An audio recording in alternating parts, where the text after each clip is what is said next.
6:30, I'll call the meeting to order. Everybody rise, pledge allegiance. I pledge allegiance to the flag of the United States of America and to the republic for which it stands, one nation, under God, indivisible, with liberty and justice for all.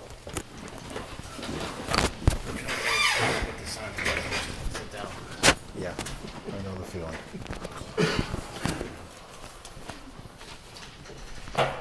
Okay.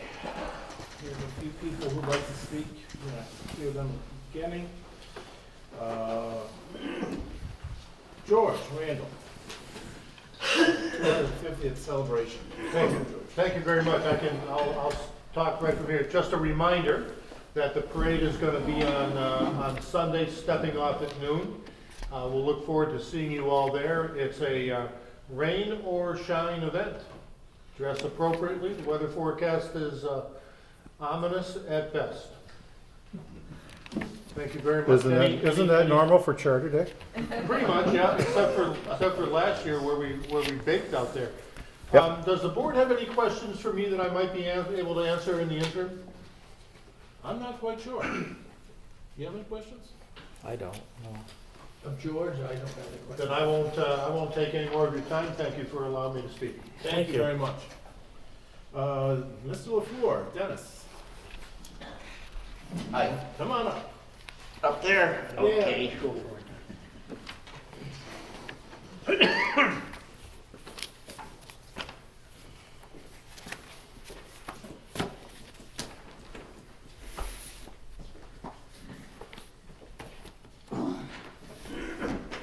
Thank you for the opportunity. The reason I'm here is I'm attempting to have an auction. I own Happy Days Family Fun Spot. If I'll even know where it is and what it is.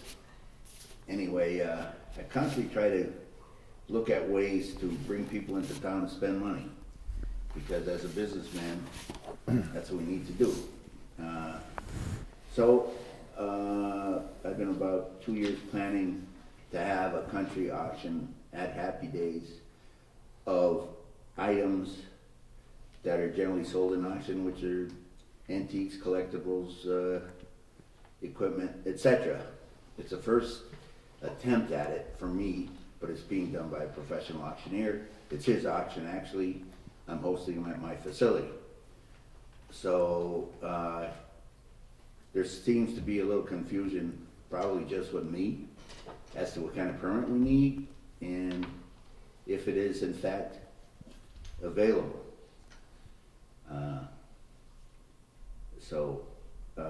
The auctioneer approached the police chief and he gave him some insight, and consequently there's no decision he should be involved in, he thinks, at this time, correct? I think that's what we're talking Yeah, tonight. and so he says, come to the board and let's see who makes the decision and what it's gonna entail, if it can happen. So, be more than happy to answer any questions. I don't know if anyone's familiar with that scenario, auctions? Number one, Mass General Law, Chapter 100, deals with auctions. I'm Okay. familiar with that. If you read Section 10 of 100, you're required to fill an application out to be able to hold an auction in the town of Granby. Okay? We do have an application that I can give you tonight, or the auctioneer should actually have. And that's Filled what it I'm out. trying to do. Okay. You are going to be probably looking for a special permit, which is basically for up to 10 days worth of auction dates, versus an annual permit that would allow an auctioneer in town to conduct auctions as many times as they so desired. Okay.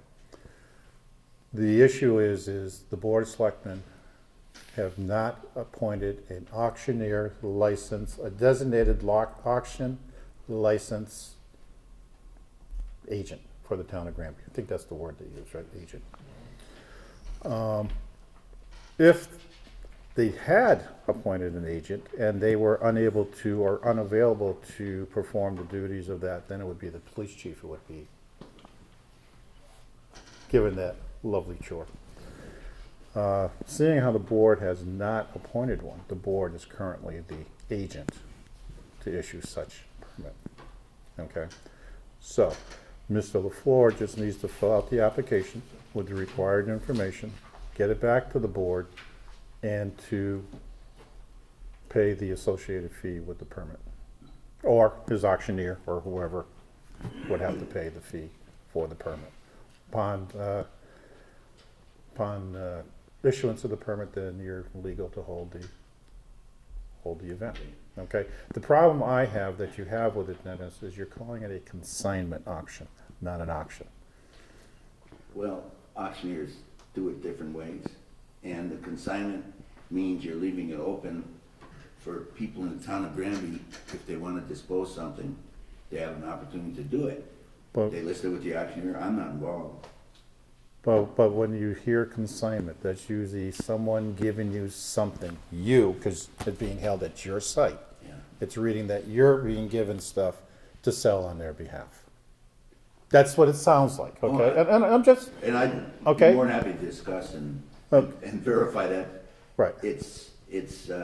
I'm hosting it, and it's costing me money as well, because I intend to put some of my items in there. Mhm. You know, because that's, The other issue that I'd just like to talk to you, I guess you went and visited the police chief this afternoon. Was this afternoon? you I did visited stop with him? by. And you were mentioning that you're gonna have a tent there, and you're gonna have possibly up to 100 booths, was it, or? Well, these aren't booths. This is a collection of items commissioned to the auctioneer to sell.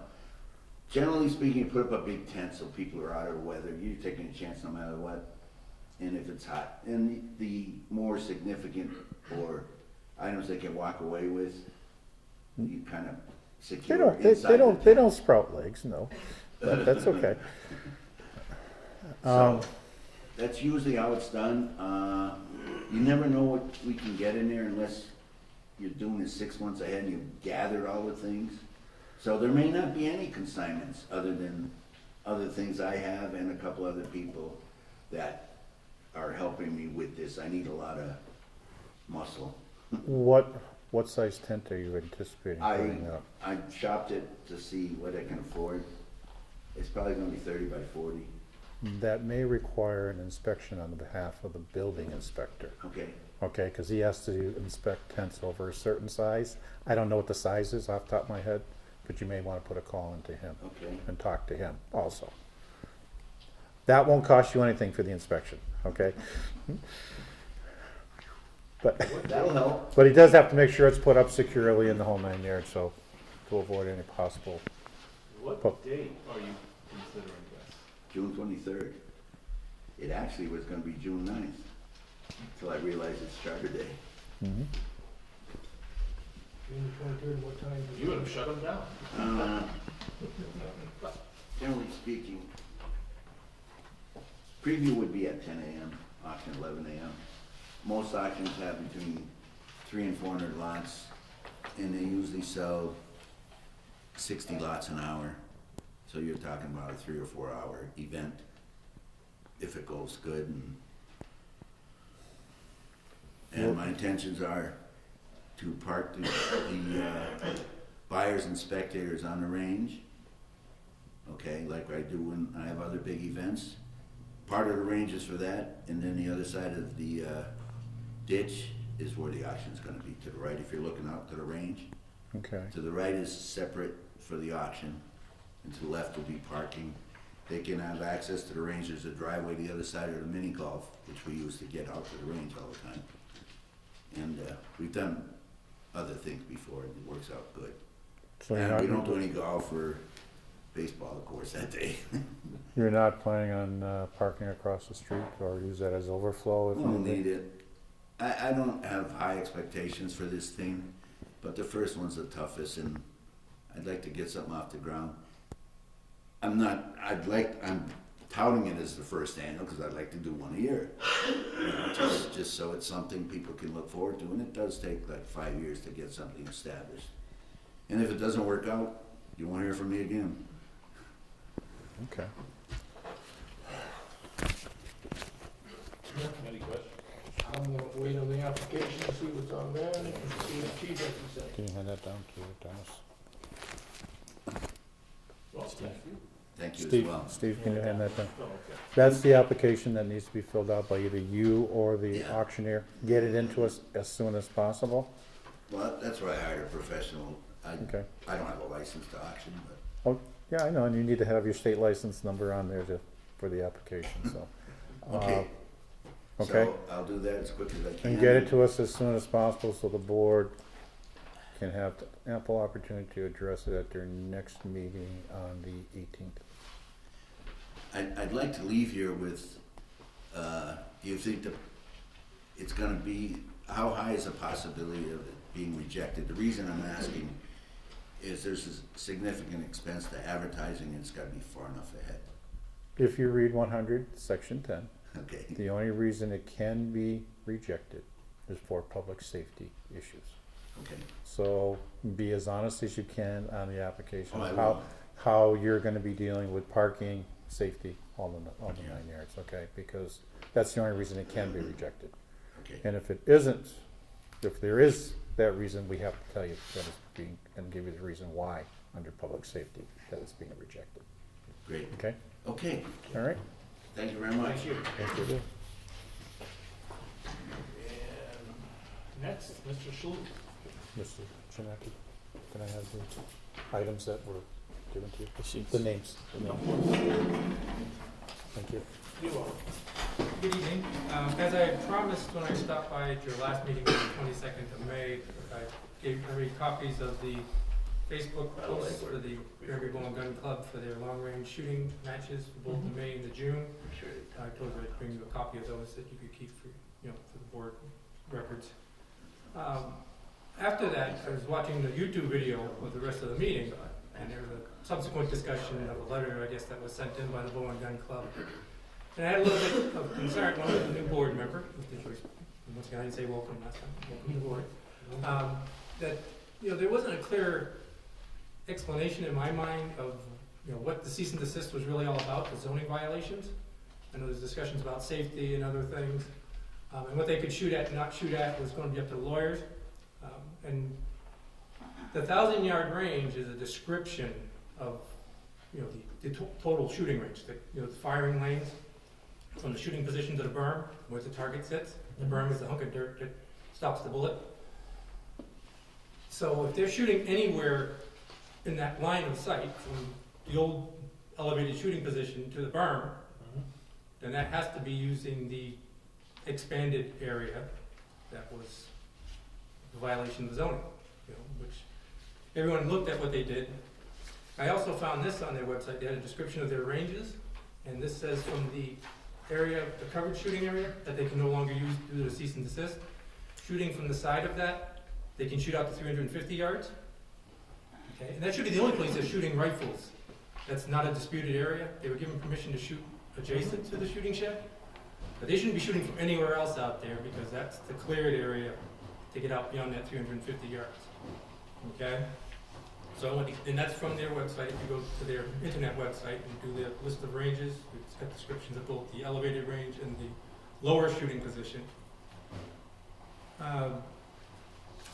And to make sure that, I'm not sure if you kept a package that went to the lawyers of the subsequent years of the changes that took place there, but I didn't know if those would be useful to the new board members, so I kind of, this is a close-up view of March 2010, which is kind of when the permitting, I think, took place to change that's the old shooting shed. I've never been on the property, so I'm assuming that the white building that's there is a smaller old shooting shed. Is there a way to have a scale on it? There's the scale right Okay, there. okay. And that will give you an idea of how far out the berms were from the old shooting shed, about 100, 150 yards. Now, there may have been some areas they could shoot out to 350 at that point in time, but you can see where the trees are. There's no way they were getting out anywhere close to 980 yards back then. So this here is December of 2010. It's a little bit, it's pulled out a little bit further just to give a feel for, they did some more clearing there, but you can still see where the berms are. Yeah, I can see a different scale. Yeah, and then the rest of the pictures are all at the exact same scale. So in Google Earth Pro, you can go whatever years Google Earth had pictures from. You keep the same elevation and just go subsequent years and see the change, and that's how DEP and all of them do their enforcement actions is using Google Earth to see how things have changed, you know, 'cause otherwise you have no record of what was there. And I started to run out of ink on the last one, so I got a 2012 one there, and a 2013. And of course, you've seen the other one that showed how expanded it is, you know, as of now.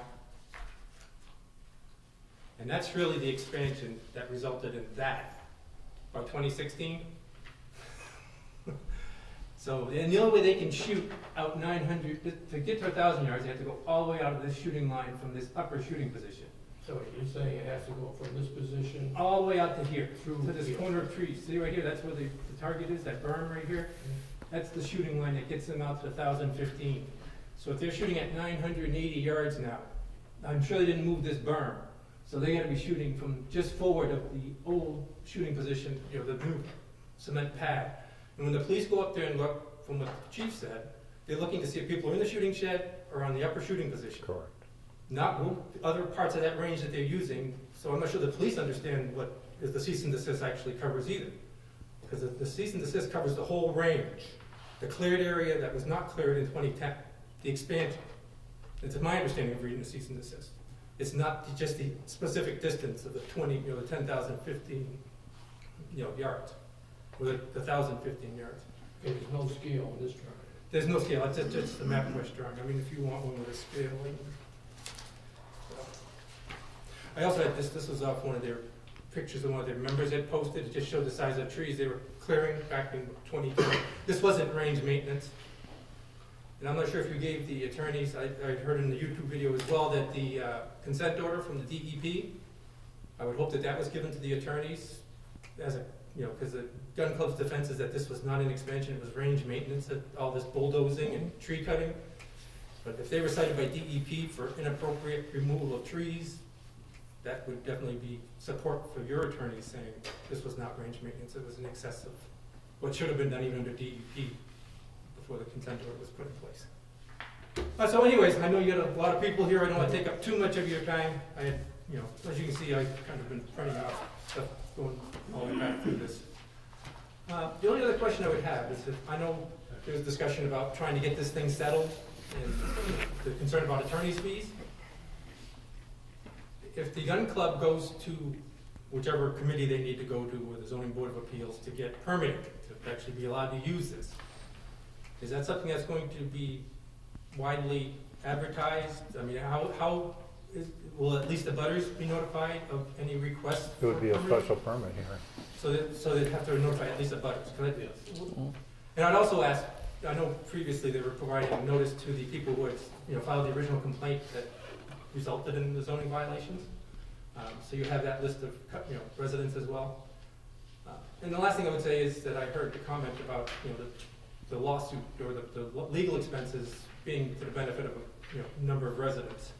But any zoning enforcement issue is immediate neighbors being affected by the zoning violation.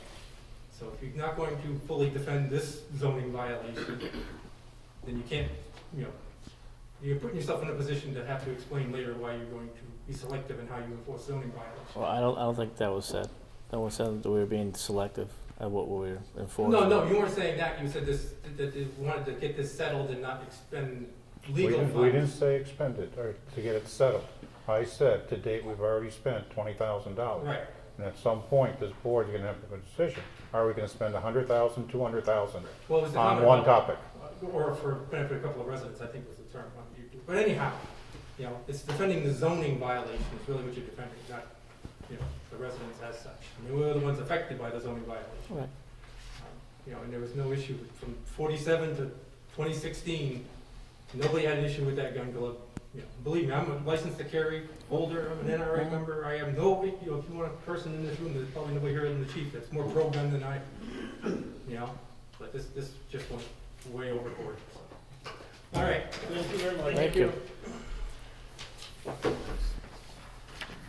Mr. Chair, you're a little late for your 6:35 appointment.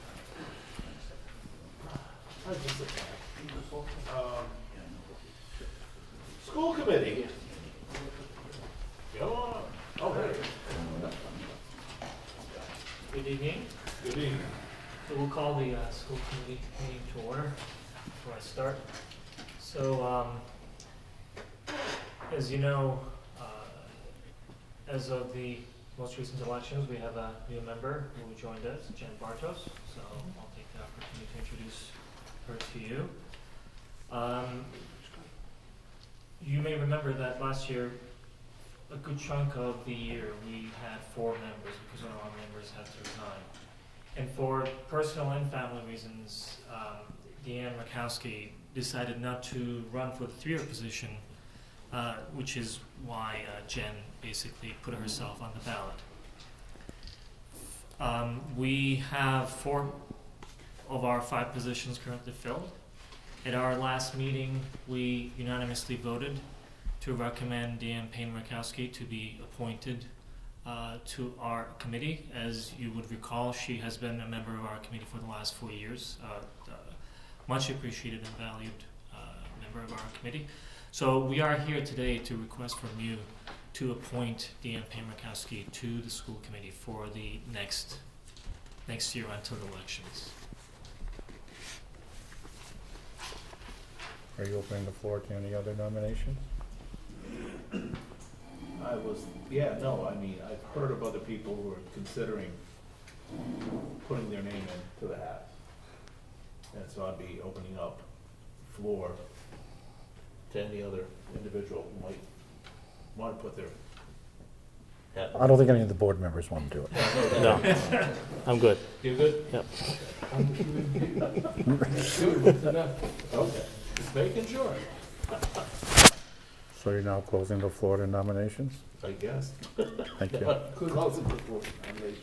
Would he be leaving it open to, you can tell people that it's open, or that just, No, I just closed it. You just closed it, okay. yeah. So now you need to take a vote. Yes, to nominate Deanne Payne Rakowski. to the school board. Until May 20th, 2019, Okay. which is the date of the next election. I'm gonna abstain because I don't know her at all, or qualifications, or anything else, so I'm just gonna abstain. He didn't ask for abstentions yet. No, he looked at me like he was. Again, I mean, if I may, her qualification is that she's been on our committee for the last 4 years. Oh, she's already been on the school. She has been. She filled 1 year by appointment. That was her first year. Then she was elected for 3 years, but she cannot do another 3-year term. And she actually did the right thing by not putting herself on a 3-year term. And she's still interested in remaining on the committee for 1 more year. But she's been with us for the last 4 years. Yeah, she's been here for 4 years. Yeah. She's looking to stay for 1 more year Yes. until you can put it on the ballot and get somebody in there. This may be her last year. I think That's this okay. is, yeah, yes, exactly. Because we put it on the Yes. ballot. She Yeah. can put in for it, or anybody can put in for it. Right. Right. When was Marie's original term up? Do you remember? She went on, she went on here last year. So she will have 2 more years. Okay, so it'll be for a 1-year term for the election next year. Yes. Yes. Okay. Yep. All right. Just want to make No, that, that's make a that good known. question. Yeah. So, So we'll make a motion. I'll make the motion that, Right here. right here. So it's Deanne. Deanne Payne Rakowski. I will make a motion that we appoint her to a 1-year term on the school committee, Effective. Until the next election. effective immediately until the next election. Thank you. Anybody want to second it? Based upon Emery's recommendation and what she's done in the past, I will second. Anybody opposed? Nope. Call for a All vote. those all those in favor? In favor? Aye. Aye. School committee?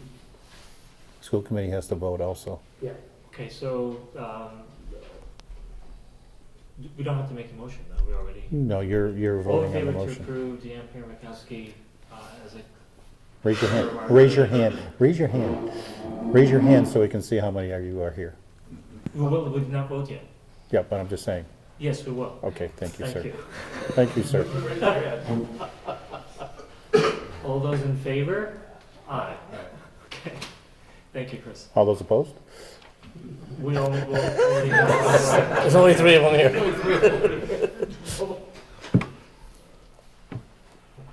All right. Thank you. We're good? Before you Thank you. leave, Yes. I need the school committee members to sign this Okay. form also.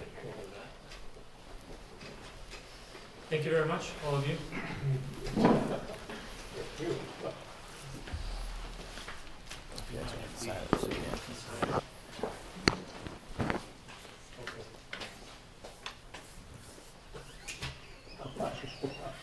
God bless you. We're lining up, Chris. Yeah, that's okay. I just want to make sure everything gets signed. On the right-hand side. Doesn't matter which line.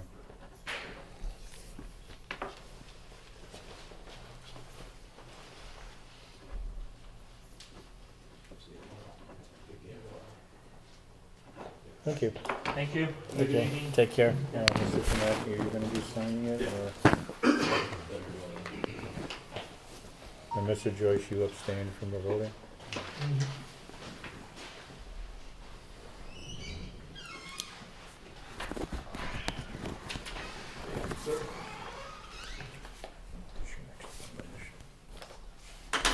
And the auxiliary, please.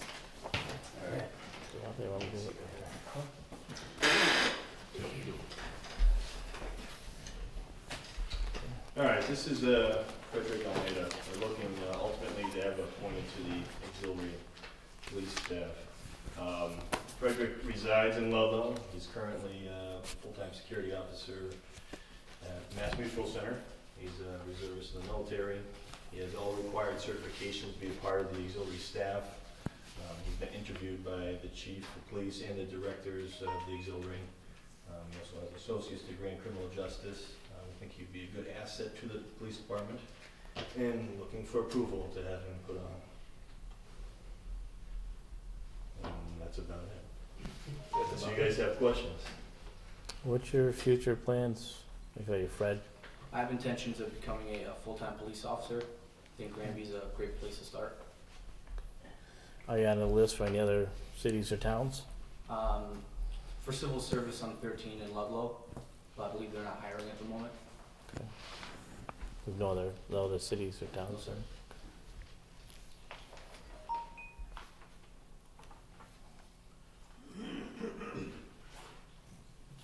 I think it's a good decision. The appointment will be through, A one-year term starting. I don't think you want to make it till this June, or you want to do Yeah, it until June, I guess. June 3rd, 2019. I think that's the date. Yeah, usually it's in June. Yeah. When we have the reappointments.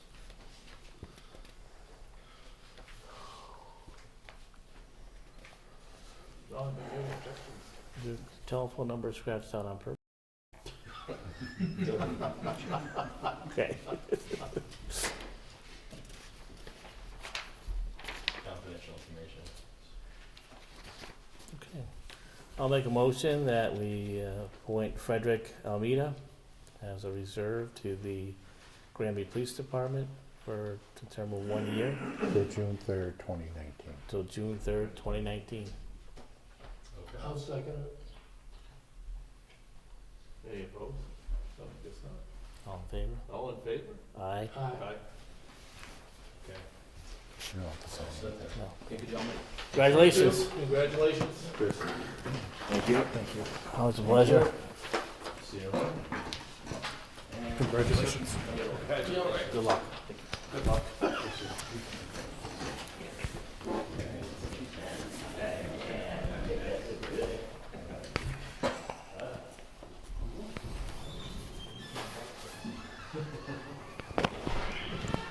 The chief.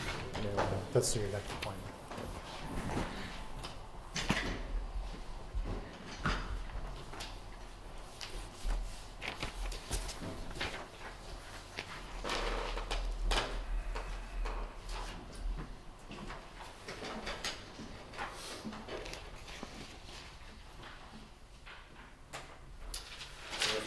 start, or you were reading first? I want to go up myself. So, you all have the packets that were prepared, basically gathered by the marijuana committee. Just to give you a quick summary of how we got to where we are. The marijuana ad hoc committee started looking at what the CCC regulations were. We've had an idea what they would be for quite a while, so we started to look at what other towns were doing to see what options were available for commercial and retail in terms of marijuana. And basically what it boils down to is there's basically three options for the town. The first option is to do nothing, which really is not a response to an issue like this. The second possibility would be a ban on any sort of commercial or retail operation in Granby. And the third option would be to regulate it in terms of zoning, what, where, how, hours, and things like that. So once we had those types of options kind of outlined, we started to look at what a timeline would be. What's the timeline going to be if we want to have something in place, whether it's regulations or a ban or nothing, by the end of the temporary moratorium that expires November 30th of this year. So we developed that timeline. We shared that timeline and put in a request with several different departments of town, different boards that might have had some input or interest in or say in drafting some regulations. We had a couple of joint meetings, basically with members from the the planning board. I believe that there were some zoning board of appeals members, select board members. The town clerk was there at one point, and there may or may not have been someone. I don't think there was anybody from the board of health actually present. Actually, is Bob on the board of health? No. Okay, so no. So we had the joint meetings, and we decided to develop, or I shouldn't say develop, we decided to split the workload. And so the planning board took the option of regulating it from a zoning standpoint. In other words, where would it be in terms of the zoning bylaws? The bylaw review committee took the kind of ban approach and said, if the town chooses to go with a ban, then this is what we would suggest to the board of selectmen as how to go about that. So collectively, we've decided and looked at what other towns have done, and it seems to make sense for the town to do this in a two-pronged way.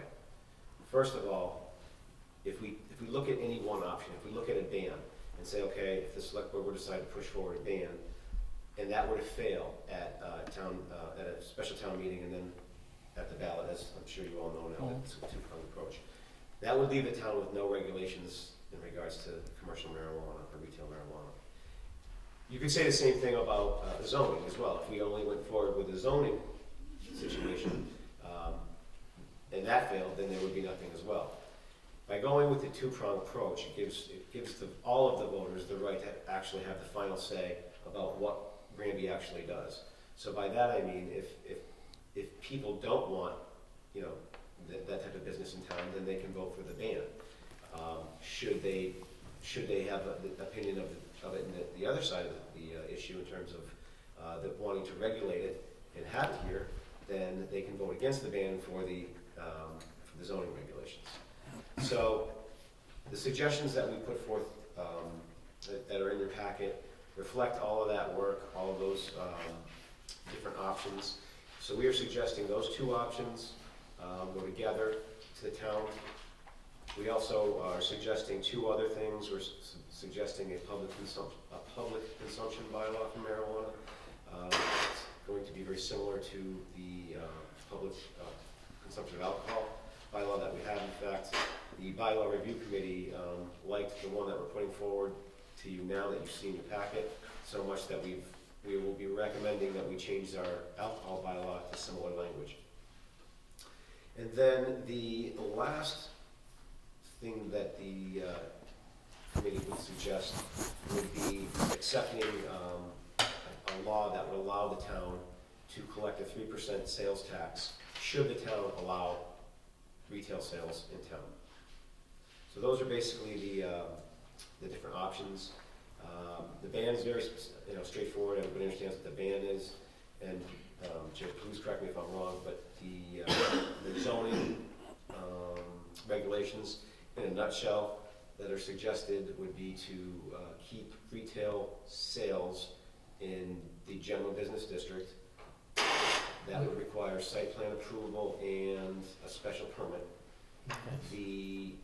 Every other type of commercial, whether grows or other commercial operations, would fall in one of two places, either the industrial area or the business park overlay, if I'm not mistaken. You are correct. And so that's, The only thing you might wanna add, in those two, they require site plan approval. so in a nutshell, that's where we are, that's what we're suggesting. I'd be happy to answer any questions that the board may have. Can I ask a couple questions? You absolutely can. The last item, in being able to assess a 3% excise tax, that's up to 3%. Correct. But you have to be able to justify the costs associated with that excise tax. I think we're talking about two different things. I think one is the host community agreement. And I don't believe the sales tax is necessarily attached to it that way. There's two separate things. The 3% local tax and the host community agreement are different animals. But I thought I read somewhere from Cannabis Control that if you impose this excise tax, say it's gonna cost you $50,000 a year, you would base that upon the sales that we can justify the 3%. If you're only gonna spend $1,000 a year, I don't think you can charge the 3% because I think that's a penalty, not really a tax to recoup the costs associated with the sales of marijuana in your community. That was my interpretation. It could be, the way that I looked at that, and when I was reading it, I think they were separating two things. The local tax could be, nothing up to 3%, and then the host community agreements could be up to a 3%, and I think it's up to 5 years. And that was the one that I thought was referred back to, every bit of that had to be referred back to an actual cost of the town. And I think that's why they have it expire within 5 years. I'm assuming they want the town to start to take that cost on themselves. That's my understanding of it. Certainly, I'll double check that though. Okay, just curious. The other issue is you've proposed a bylaw from another town. Do you know if that's been approved by the AG's office yet? I don't believe any of the zoning ones have been approved yet. Several bans, I believe, have been approved, but I don't know of any of the zoning ones yet.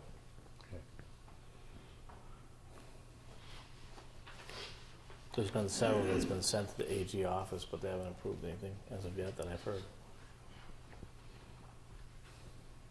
All right, next question. Is this ready to be brought forward to a Board of Selectmen's meeting for a bylaw hearing? I guess I'd have to answer your question with a question. What we provided is basically rough wording. I don't know how specific that needs to be for an actual posting for a public meeting.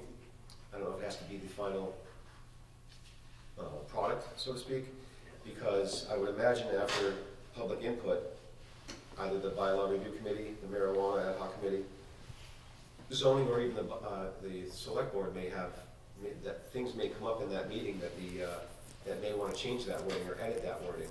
So I don't know how specific that wording needs to be for the public hearing. Obviously, it needs to be very specific when we go to a special town meeting or the ballot. And I'll give you the perfect example. If you look at what I provided or what we've collectively provided, you'll see that none of the wording fits the zoning bylaws format that we have. In fact, the proposal, which the zoning board planning is obviously well aware of, they were there and had part of it, the bylaw review committee has no authority to implement zoning bylaws. Certainly that has to come from planning with the ultimate approval of the town. Right. So there's some understanding there. I believe there's some understanding there that things probably will change some. And so the question that I have to ask you to answer your question is, how specific does it have to be for the public posting for that public hearing? The public hearing is to address the proposed change. So you have to have some basic language on how you want it to read at that hearing.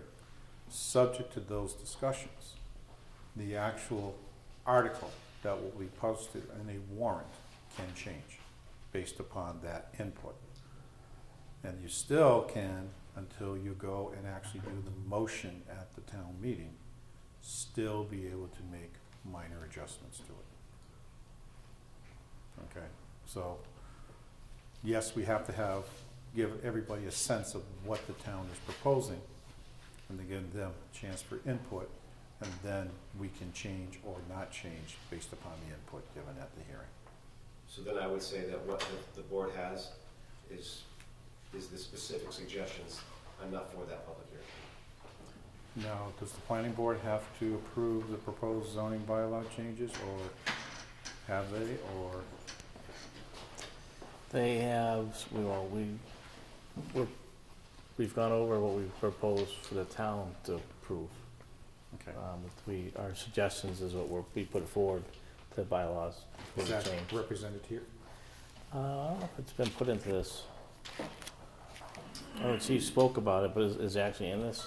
What I have in here are the only thing I have in writing from the planning board were the minutes from your meeting where you approved the concept of what you wanted to do. It's basically what I just said.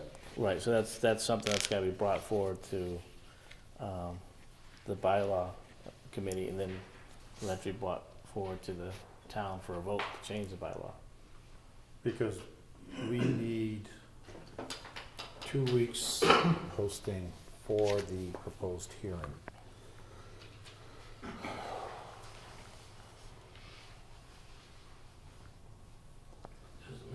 Right now it's today's June 4th. Planning board meets again, what, on the 11th? On the 12th. 12th. and then 12th? The 11th is the town meeting. Okay, so you're gonna meet on the 12th. Kathy would need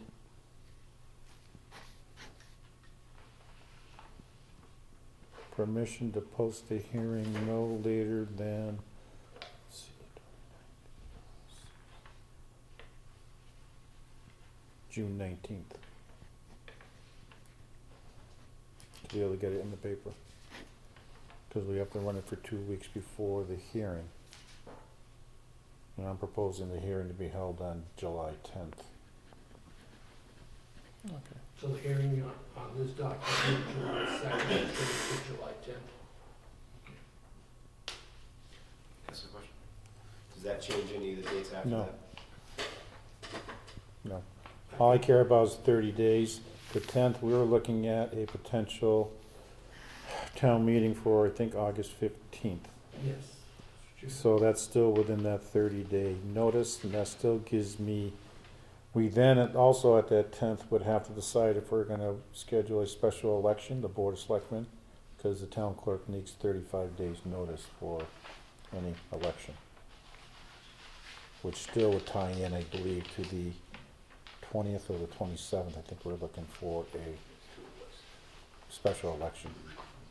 And then be able to get that to the AG's office no later than August 31st for that 30-day or 90-day period that they have to review, which would still be within the moratorium's end date of November 30th.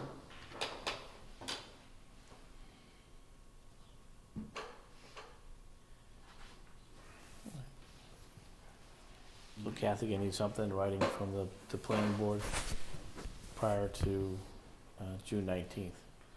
She has to get it into the paper by the 19th, Okay. no matter what. So does that have to come back before the board? No. This board is accepting the language as written. I just want to make sure that the planning board has accepted the language as written. Because it really is a zoning bylaw. And once if they want to make changes, then at the hearing on the 10th, the Board of Selectmen can make comment as to how they think it should change at that point in time. So be it. The planning board would have to have a hearing with the Board of Selectmen. But it still comes in front of the Board of Selectmen. If they make a change, then that change comes forward. But the planning board has Well, it's the second Monday of the, or second Tuesday of the month, so that's Right. when you normally meet, so. So, right, usually meet on Monday, but I'll make sure that on the 12th that that's addressed. And then by the 13th, Kathy will get the needed information so she can post it. Well, do you want to meet on the 9th instead? See, my thing is, the Board of Selectmen normally would be meeting on July 2nd. I can't see having a Board of Selectmen meeting then and then another meeting the week after. So I don't know if you want to try and do the hearing first and then conduct regular board meeting business, which would be better probably for the 10th for you, so that we're not interfering with the planning board. Right. Planning board agenda stuff. So, but what meeting are you talking about, Chris? The July 10th? Yeah. We could, if we wanted to, we could switch it to the 9th if you so desire, but I would prefer the 10th. I honest with you. think we need to switch it. Okay. I think the 10th is fine. Like I said, we can, our next planning board meeting is June 12th. And at that meeting, we'll make sure all the information is done correctly and sent to Kathy. And then Okay. she'll have that for the 13th. Yeah, because we'll just say that the proposed bylaw is available in the selectman's office Okay. as part of the ad so that we can, people Have can it. come. And Okay. we'll post it on the website to make sure as many people as possible can Right. see it. So I'll make sure that's on the agenda for the planning board for the 12th. If you could, please. Oh, chief, you're still here? Thank you. Are you comfortable with what we're doing, Chief? Yeah, absolutely. Just let me know if there's anything else you need from any of the marijuana or bylaw review. Now, bylaw review committee, are we gonna, is that committee gonna look at the zoning final version or this version that you're currently looking at? I would say that I would say that at that point, it's really not our, Well, that could, within our authority. Like, planning is gonna come in, whatever the planning board comes up with the wording, is well within their authority. Bylaw, just because of the way we separated the responsibilities, and the AG's office is suggesting that we do, if you're going to do a ban, you do both the general bylaw and the zoning bylaw. We decided to look at what we thought would work, provide it to the planning board as a template. And Right. whatever the planning board does is within their authority, that is really outside of bylaw authority. Right. So we go with whatever they say. but the bylaw could change too based on the public input. Yeah, but that's Well, fine, because it's yeah. done at a public hearing, Right. so. All right. Thank you, Chief. All right, thank you.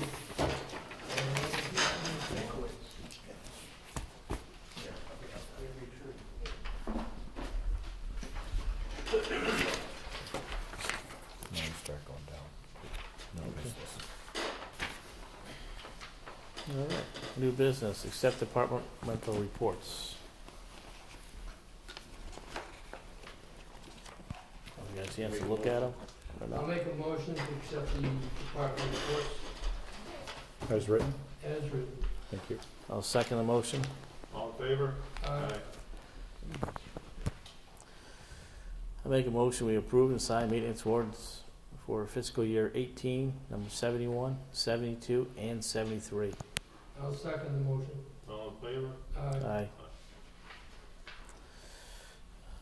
To approve and sign common vicular license. Okay. You currently have 3 common victual licenses. Do you want to read them or you want me to read them? You can read it, that's fine. They were around charter? No, not all. First one is for Evelyn Hatch, doing business as Breezy Acres Greenhouse and Garden, 25 Pleasant Street, Granby, Mass. To expire December 31st, 2018. Next one is for Charter Days. It's Poppy's Fresh Onion Rings and Fries, 21 Main Street, Cummington, Mass.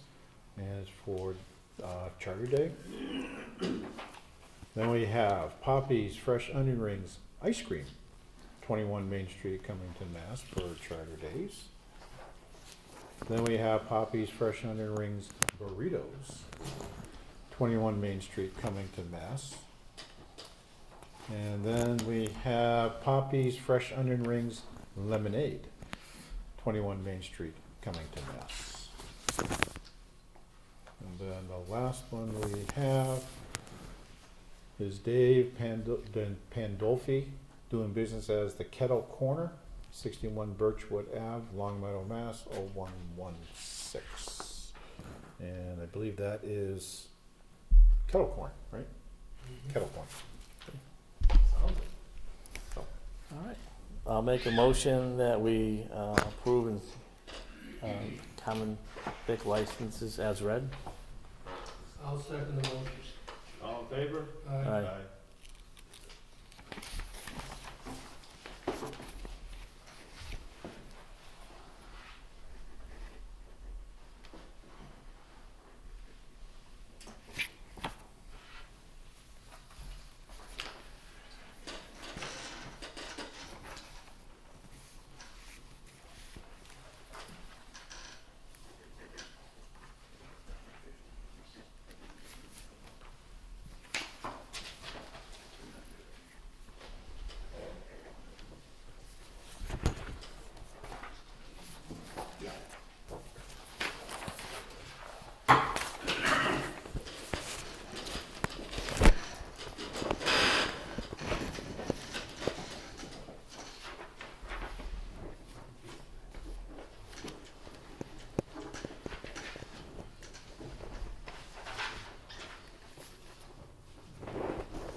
Like to pass those down, Mr. Sexton? Sure.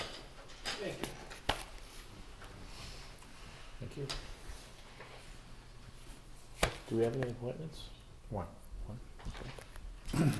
At the last meeting, I announced that Mr. Bale chose not to participate on the Council of Director of Senior Services Search Committee. I have found another candidate, Wayne Wilson of 37 Amherst Street, who is willing to serve on that committee. And I asked the board to affirm his appointment to the board, to that committee, to the search committee. Absolutely. I'll make a motion that we affirm the appointment of Wayne Wilson of Wayne Wilson. 37 Amherst Street. I will second the motion. All in favor? Aye.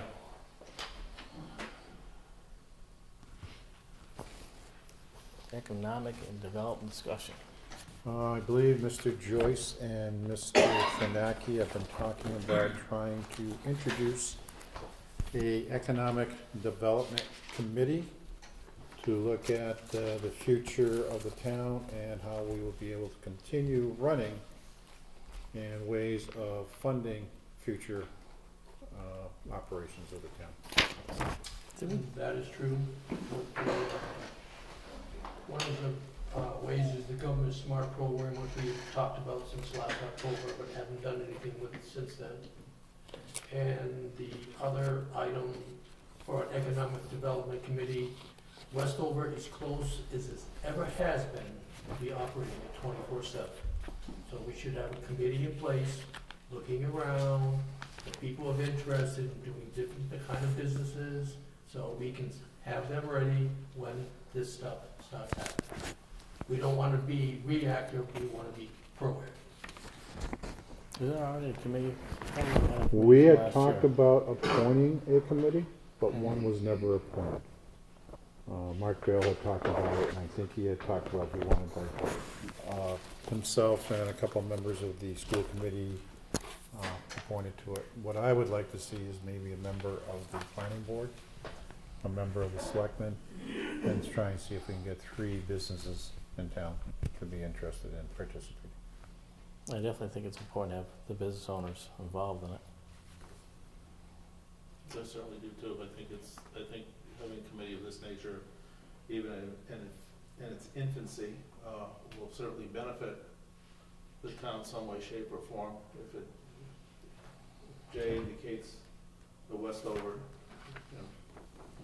gonna be starting full-time or close to it. Jay, how do you think that's gonna impact our town, that they're, What, Westover? yes? Oh, it could impact any number of ways depending on who wants to come in there. Currently, 2/3 of the land that is not developed abutting Westover is in Granby. So that's undeveloped land. If a business, hypothetically, say Federal Express wanted to come up here. Are any of those, any of that land not able to build on because of the restrictions from the Westover in the crash area? I can't tell you 100% of the land is buildable.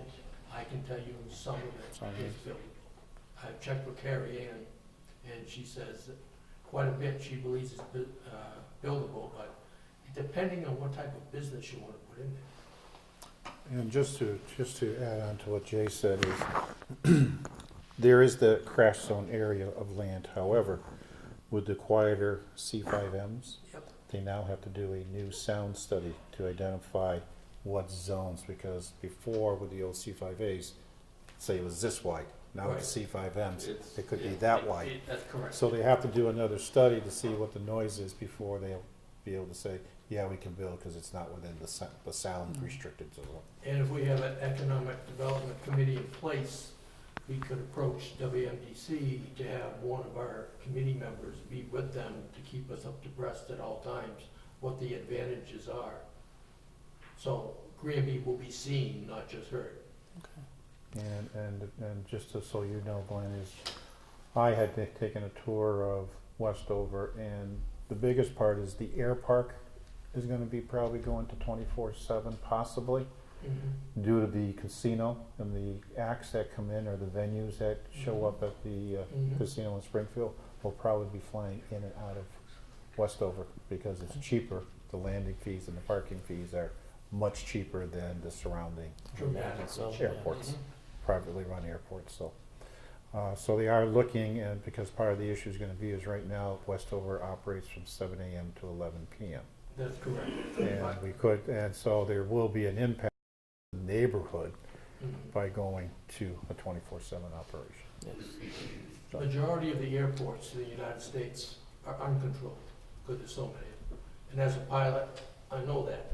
And the way we turn the landing lights on is we key our mic and the landing lights will come on. We land, then we can turn the lights off. And that's the system they're talking about putting in at the airport. That's exactly correct. It will not be a manned tower. It'll be an uncontrolled but open tower by the pilot.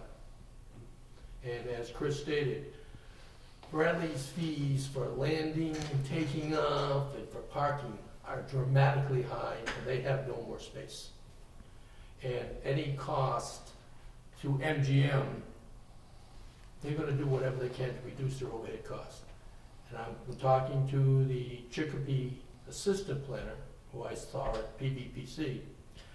He told me that MGM is giving Chicopee $550,000 towards that type, if it's approved by the state. And MGM is not doing it out of the kindness of their heart. They're gonna save a lot of money by landing in Westover, because it's dramatically cheaper than Bradley Field.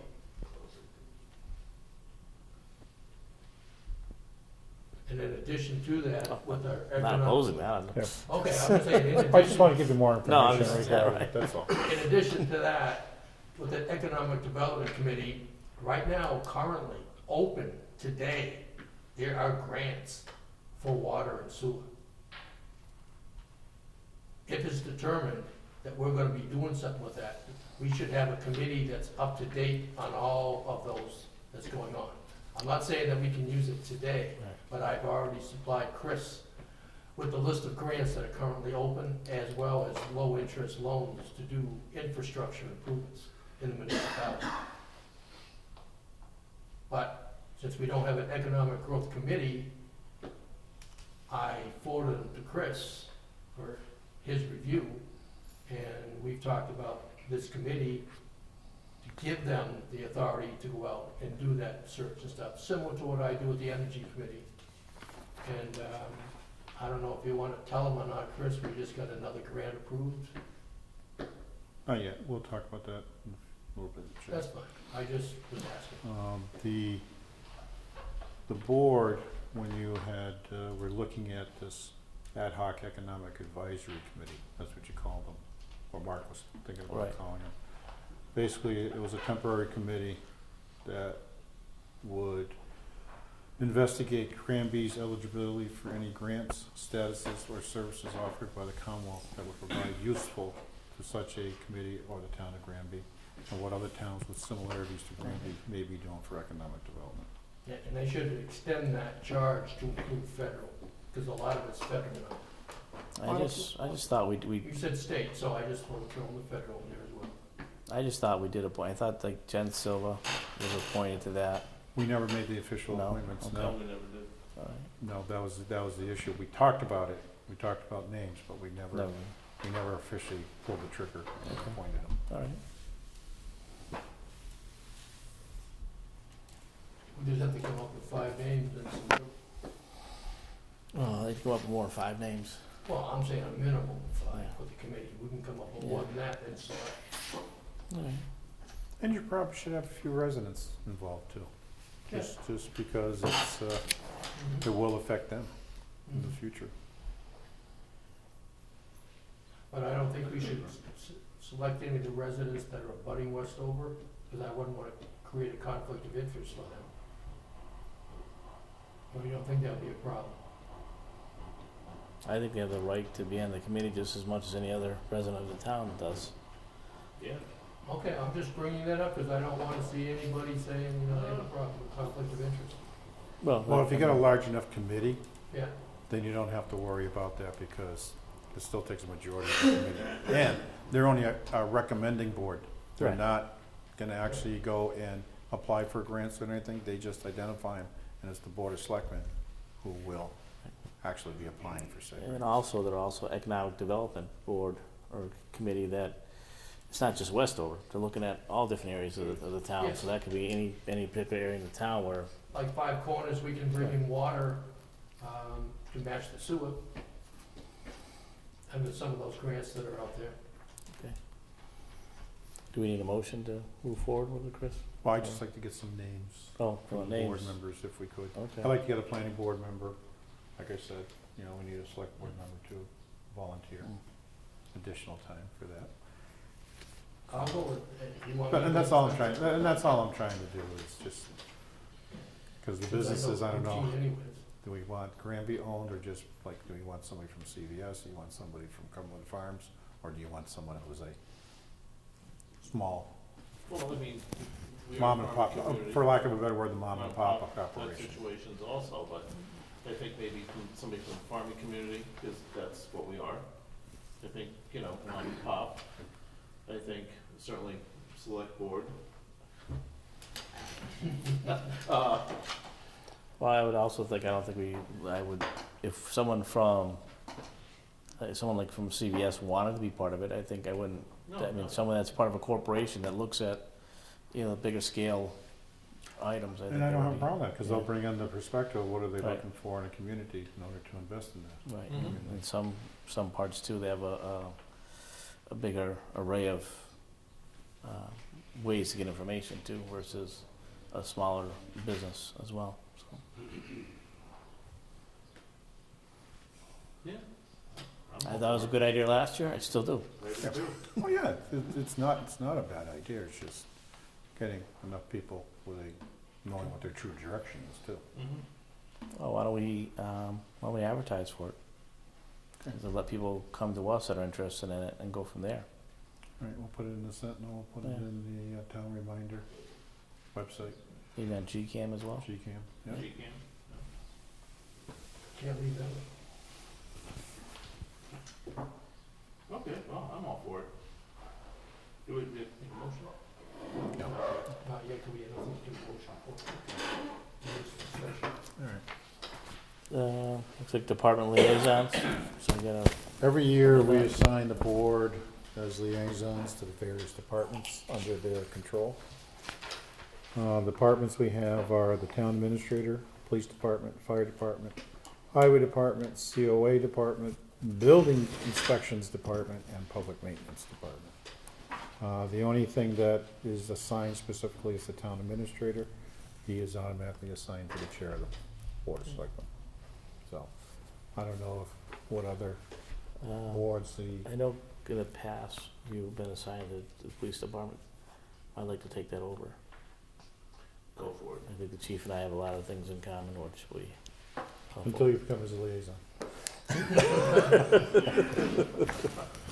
All right, so town administrator is Steve Chinaki. Mhm.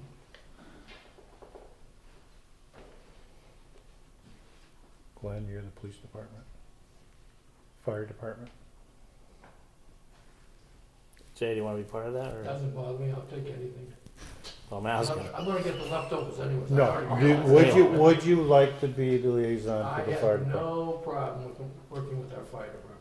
Highway department, I'll take on the highway department. taking on is the true word. COA, I'll do that stuff. If you want. building inspections department. Yeah, I'll take that if you want. No, it's if you want, Jay. Doesn't make a difference that way you word it. I open my mouth, insert foot, Would you like the building inspections? please. And public maintenance? I'll take public maintenance. Okay. Okay, thank you. Okay. HCOG bids. HCOG bids. Okay.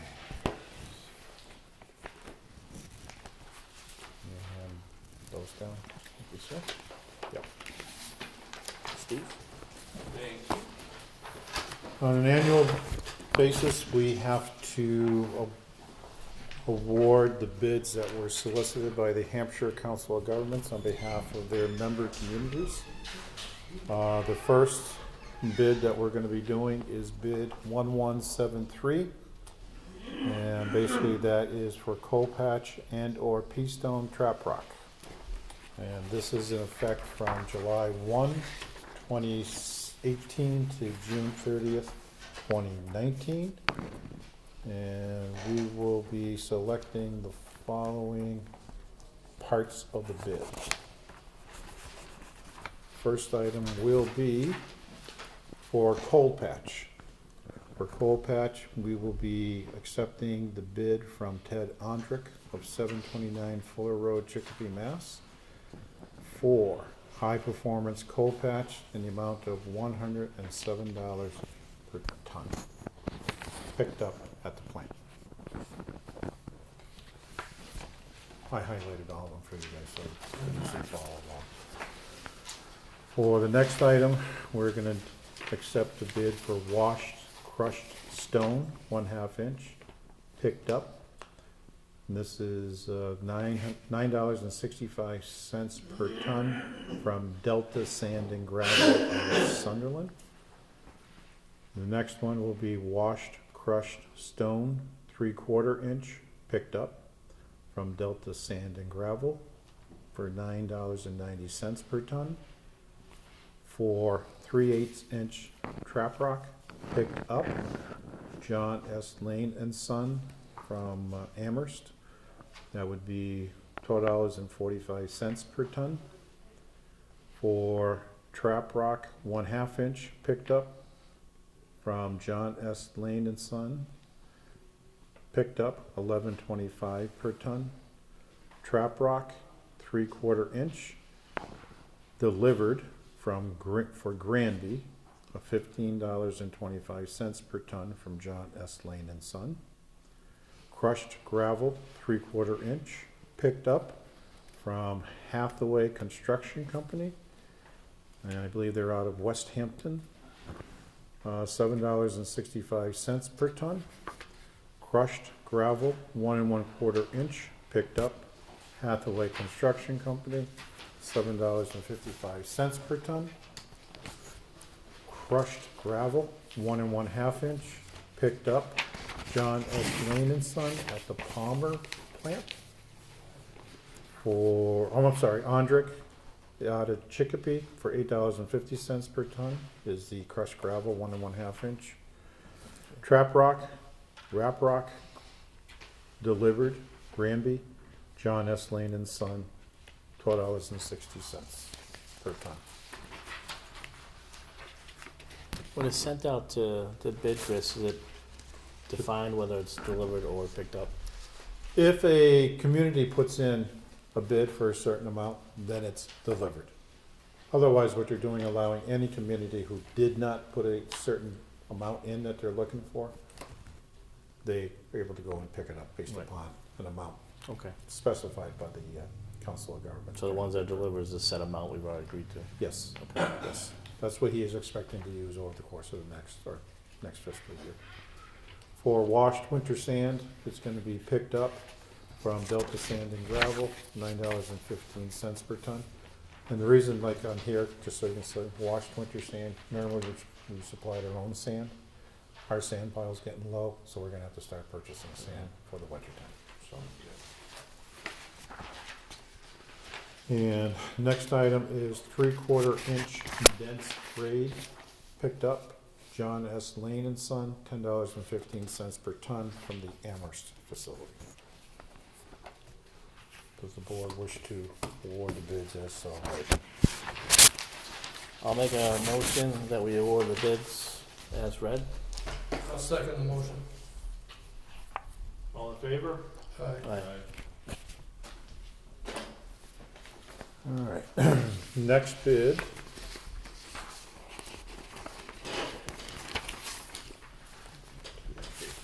We have that one down, please. That's it.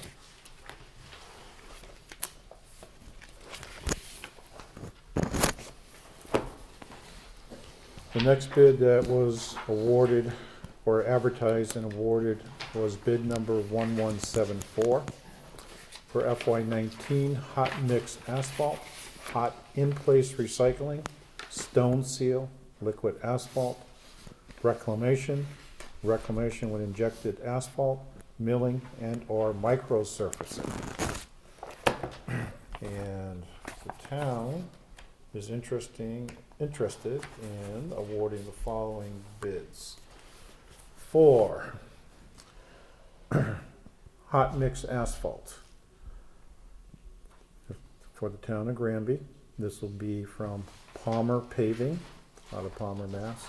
Applied in place, $56.95 a ton. Handiwork applied in place, $110 a ton. Raising of castings, $200. Berm applied in place per linear foot, $3. Tack coat applied per gallon, $3.10.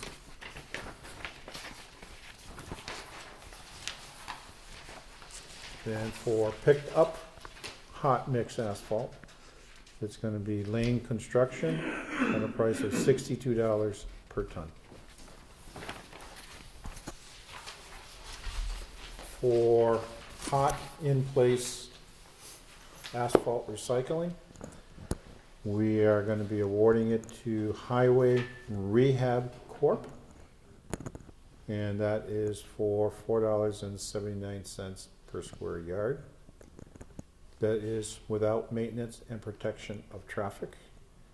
And with maintenance and protection of traffic, $4.87 per square yard is going to Highway Rehabilitation Corporation.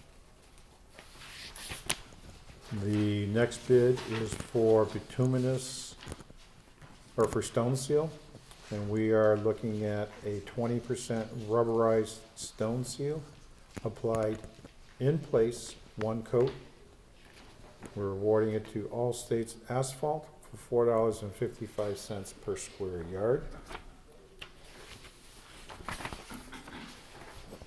For pavement reclamation with calcium chloride, we are doing reclaim pavement with fine grading and vibratory compaction to All States Asphalt at 86 cents per square yard.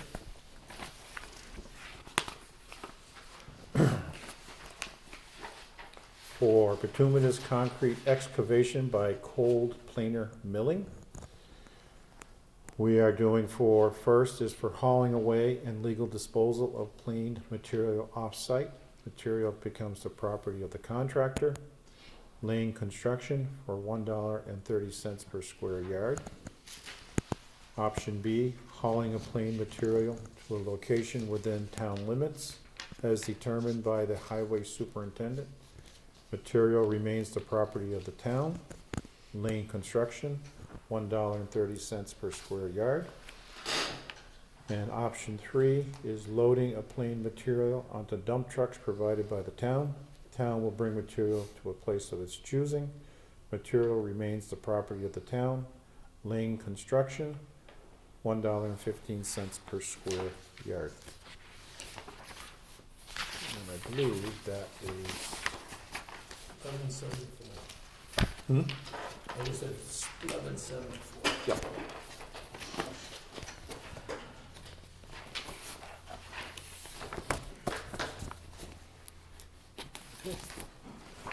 Does the board wish to accept the bids as read?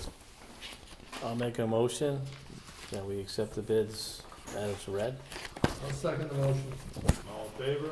Aye. Yes. On the appointments, there were 2 others besides Wayne. It was the Energy Committee. Oh, I don't have their names, I don't think. Did you give me their names? Yes, they were right behind Wayne. Jeff Skelby and Mark Pinselberg.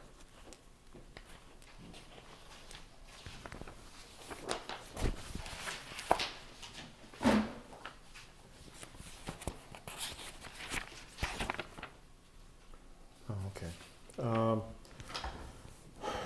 Currently, Jeff Skelby is a full member of the Energy Committee, That is correct.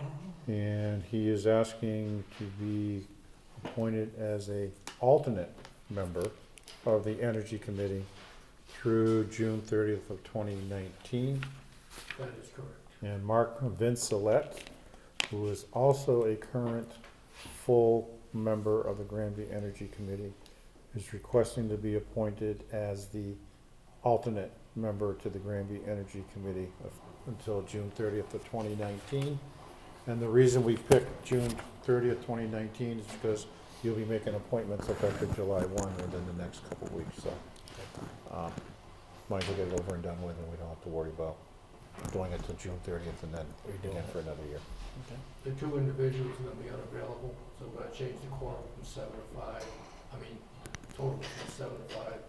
So we changed the quorum from 4 to 3 to make the decision. So you're not looking to appoint anybody full-time?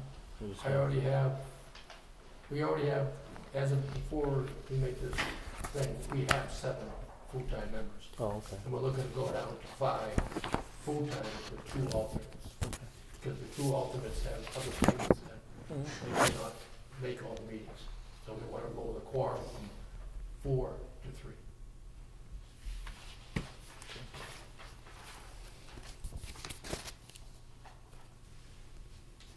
Do you need a motion for appointment? No? To affirm To affirm? Okay. the appointment, yes. I'll make a motion to affirm the appointment of the 2 individuals that wish to become alternates on the Energy Committee. And I'll second the motion. All in favor? Aye.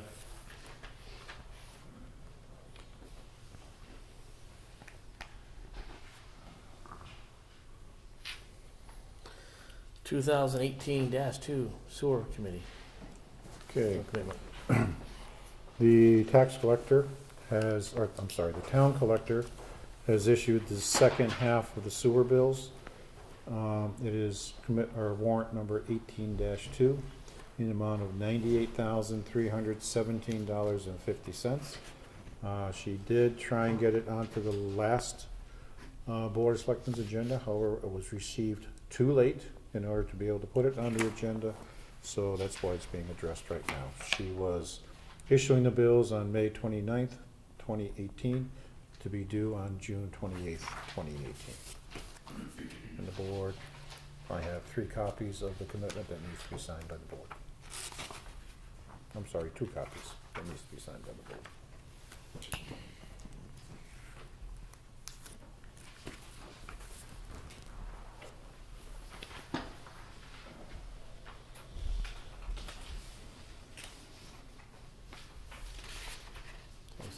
Okay. I'll make a motion that we accept the sewer use fee warrant number 18-2. I'll second the motion. All in favor? Aye. Aye.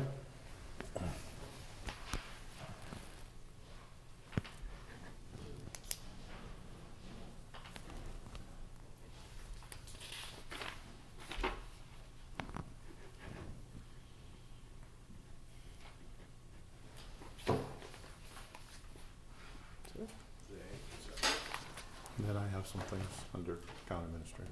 Okay.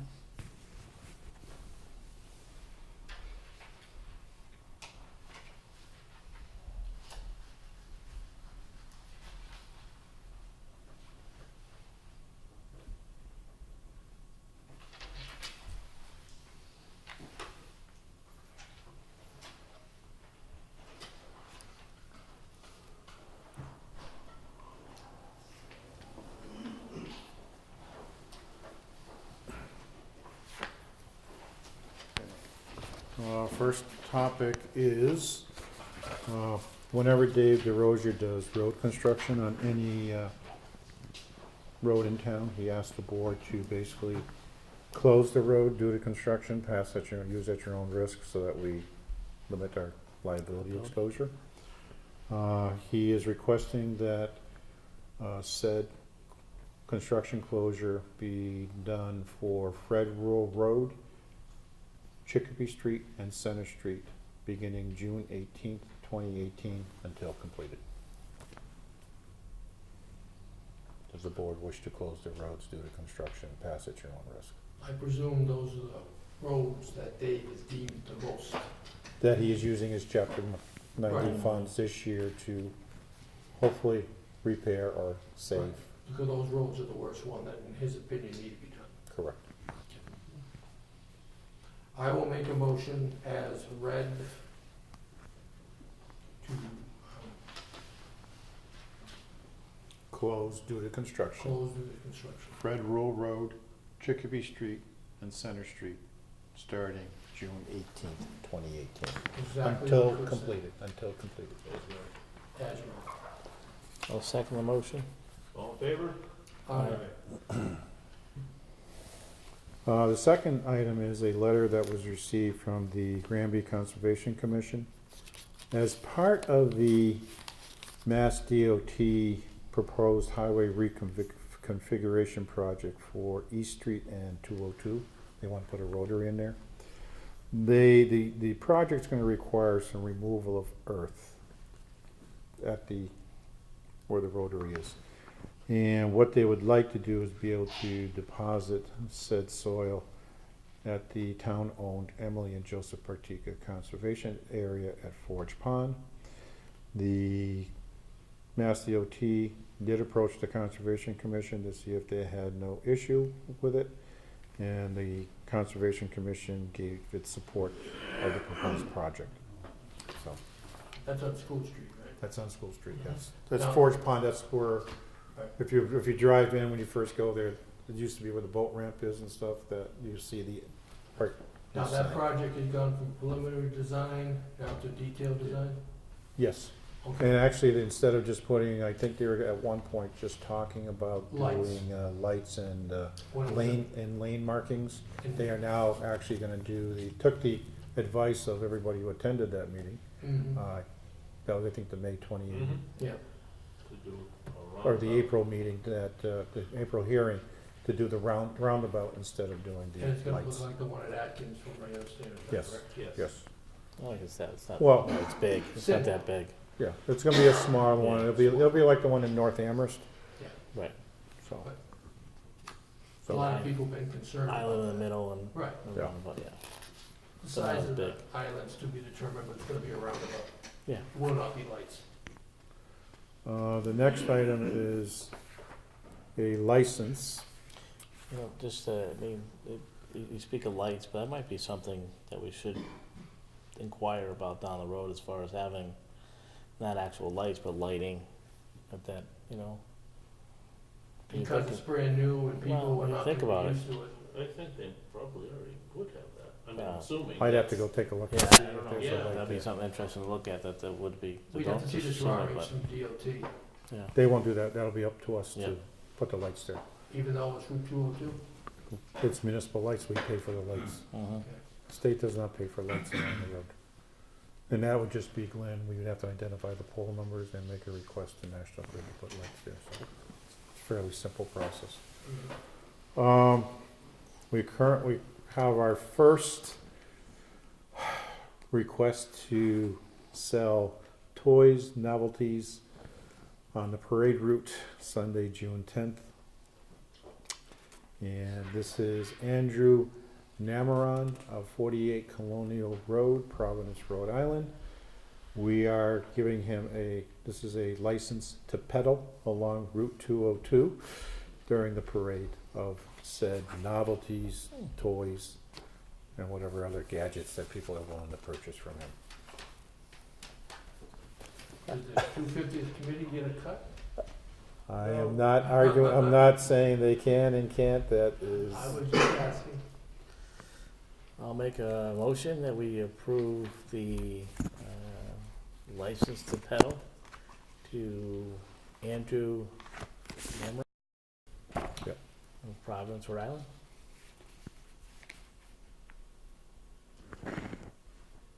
is there a I'll second? second the motion. I was thinking of something. Okay. All in favor? Aye. Any opposed? Well, if we all said aye, nobody can oppose. Yeah, you never know. I think you got something else. Just the hours of operation, Yeah. 12 to, think about 2. Two, yeah. Or, yeah, 12 to 2, which is the time of the parade. They'll be out there all week. That's interesting though. It's nice to see something like that though. It really is. Someone's taking some interest in the parade from that Yep. point of view.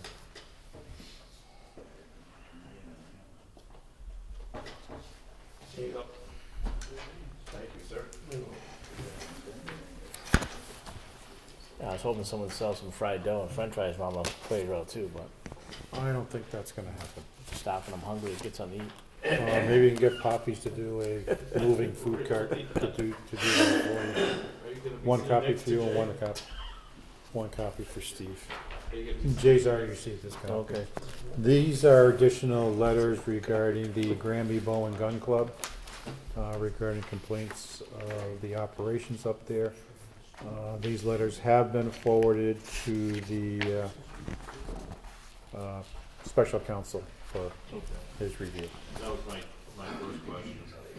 So I understand that we're getting letters from people, but are there any formal complaints? No. There's no formal written complaints, these are just letters complaining about the operations.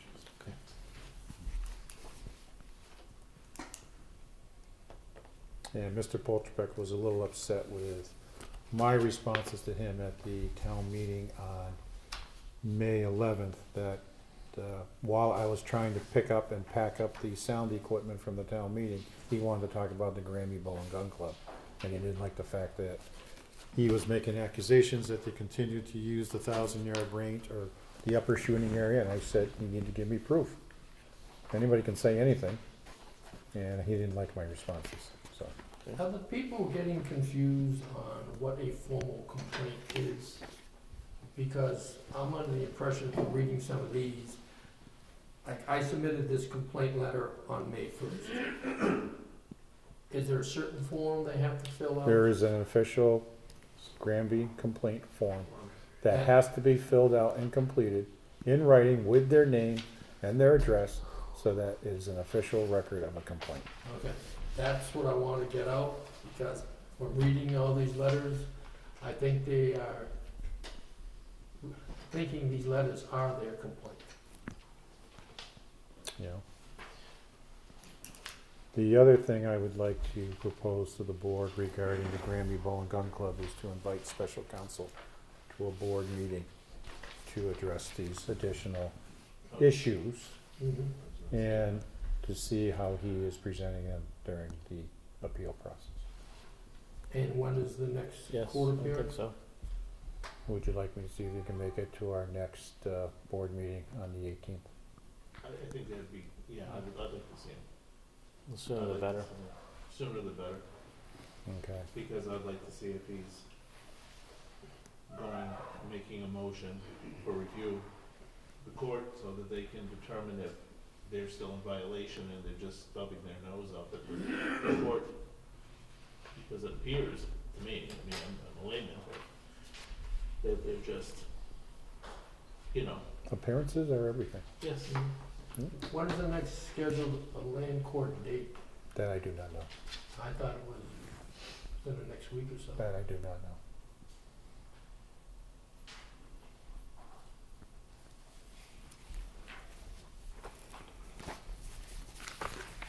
The next thing I have is a request from an employee at All Power. He wants to conduct a tag sale at 39 West State Street, which is a business, not his own personal address.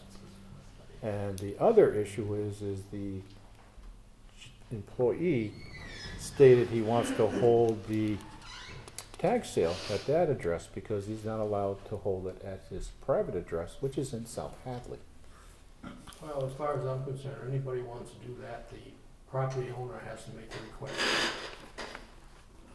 But the issue is, I don't believe a tag sale is allowed Out of business. in a business, because basically it just talks about households, not businesses. Right. So my issue is it's not allowed because actually under chapter 8-A tag sale and flea market regulations, currently under section 1, paragraph G, tag sales may only be held from a private residence or nonprofit facility. So when the board gets a complaint that we're not being nice to the people at 39 West State Street, then you know the reason why. Thank you. Next item is I have some Dufresne Park reservations. The applicant is American Installations on July 21st, and they are holding a company picnic. Maximum number of people is 120, and liquor authorized, I don't see if I think they're still making that determination, Captain. They haven't made their mind up whether they're gonna have liquor or not. And the next one is for a graduation party on July 7th, 2017. Maximum number of people, 150. Liquor authorized, no. They will be arriving at 1 p.m. and departing at 9 p.m.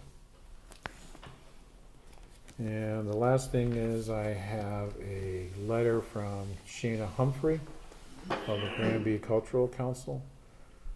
Basically, she's addressing at the board, my term as chairperson of the Granby Cultural Council has expired. I will continue to act as ex officio of the council until September 1, 2018. At that time, all financial records and contact information must be passed on to a new chairperson. Currently, I'm unable to find a person to fill this position. Please inform her as to the situation, and she will respond accordingly. Well, number one, I think she's resigned. She's not going to look for reappointment to the committee, from the way I read it. If she's going to act as an ex officio of the council, I'm sure we can probably find somebody. We can advertise that in addition I would to do that, yeah. in addition to for the economic, ad hoc economic advisory committee. Could you say that again, please, Chris? I would like to advertise for membership on the local cultural council that is funded through the Mass Cultural Council with lottery receipts for mini grants to be granted to various, anything related to the arts in the town of Granby. You know, we'll pay for someone to go and do a clown act up at the high school or the elementary school. They'll come in and do a reading session, things of that nature. I believe they funded, if you look on Five Corners, they funded the island being, Oh, for 250? yes, for the 250th, putting flowers and stuff for the 250th parade and stuff, or celebrating Granby's 250th celebration. So if you want, I'll put that on at the same time, put that out along I think with we that. should, yes, Okay. should be added. That's it for my material. I don't know if the board has any questions on any of the other correspondence or anything else that the board may have issues on. I don't. We're going to executive session after this, right? Yes. Yes. But before we go into executive session, I'd like to complete all public session Right. material. I don't have anything else at this time. Okay, so now I will be looking for a motion and a roll call vote to enter into executive session under Chapter 30A, Section 21, Paragraph 1, to discuss the reputation, character, physical condition, or mental health rather than professional competence of an individual, or to discuss the discipline or dismissal of, or complaints or charges brought against a public officer, employee, staff member, or individual. I'll make a motion that we go into executive session as far as Mass General Law 30-A-21-1 as read by Town Administrator Chris Martin. I'll second the motion. Shinaki, aye. Sexton, aye. Joyce, aye. And we will only reconvene for the purpose of adjourning the meeting. Mhm.